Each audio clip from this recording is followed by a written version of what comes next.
CTR optimization, Grey Hat SEO இதை பற்றி இந்த வீடியோவில் பார்க்கலாங்க. நிறைய SEO ஸ்பெஷலிஸ்ட் அவங்களுடைய டெய்லி டாஸ்கில் ஒன் ஆஃப் த ஆக்டிவிட்டி எப்படி இருக்கும்னா, அவங்க ஒர்க் பண்ணுற கிளைண்ட்டுடைய வெப்சைட்டை கூகுளில் போட்டு பார்ப்பாங்க.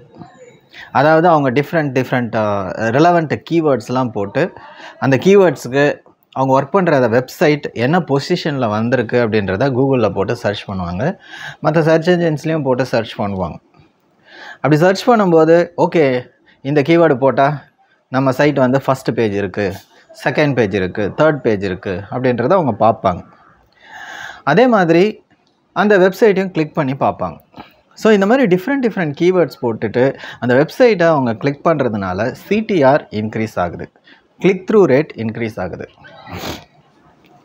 என்னதான் கூகுள் வந்து CTRஐ வந்து நாங்கள் ஒரு பெரிய ஃபேக்டராக எடுக்க மாட்டோம் அப்படின்னு சொன்னாலுமே அதை நான் எப்படி பார்க்குறேன்னா, இந்த CTR வந்து ஒரு இம்பார்ட்டண்ட் ஃபேக்டர் அப்படின்னு சொல்லிட்டு மக்களுக்கு நம்ம சொல்லிட்டோம் அப்படின்னா people ten to manipulate it.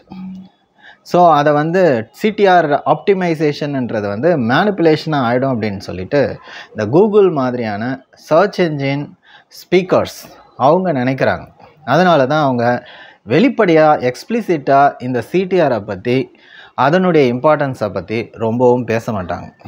அது CTR மட்டும் இல்லை, யூசர் என்கேஜ்மெண்ட், லிங்க் பில்டிங் இதெல்லாம் பார்த்திங்கன்னா வெப்சைட்டுடைய கீவேர்ட் ரேங்கிங்க்கு ரொம்ப நல்லது.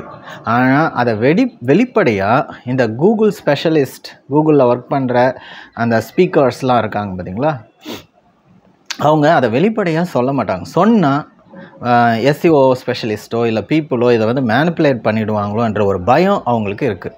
எல்லாமே நேச்சுரலாக நடக்கணும்னு அவங்க நினைக்கிறாங்க. ஓகேங்களா?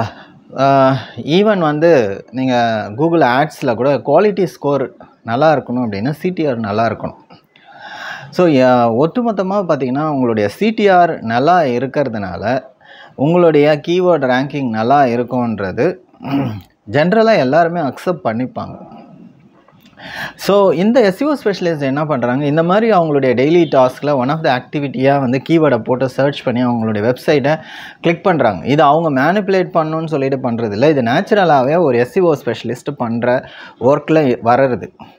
ஸோ இந்த ஒரு டாஸ்க்குன்றது வந்து அவங்க ஒரு டாஸ்க்காக பண்ண மாட்டாங்க, அவங்க இதை வந்து அவங்களுடைய பார்ட் ஆஃப் த ஒர்க்காக இருக்கும். அது ஆக்சுவலாக என்ன ஆகும்னா அது ஒரு CTR ஆப்டிமைசேஷன் டாஸ்க்காக இருக்குங்க. ஸோ இதை அவங்க வந்து பார்த்திங்கன்னா நிறைய பேர் அவங்களுடைய ஒர்க் ரிப்போர்ட்டில் இந்த CTR ஆப்டிமைசேஷன் நாங்கள் பண்ணியிருக்கோம் அப்படின்னு சொல்லிட்டு இன்க்ளூட் பண்ணுறதில்ல. But still they are doing CTR optimization. So CTR ஆப்டிமைசேஷன்ன்றது வந்து SEOக்கு கீவேர்ட் ரேங்கிங்க்கு ரொம்ப முக்கியம். அதை வந்து மேனிப்புலேட் பண்ணுறோன்ற மாதிரி இல்லாமல் SEO ஸ்பெஷலிஸ்ட் நேச்சுரலாகவே அதை பண்ணுறாங்க. பட் இது வந்து it's a kind of grey hat SEO அப்படின்ட்டு எனக்கும் தோணுதுங்க.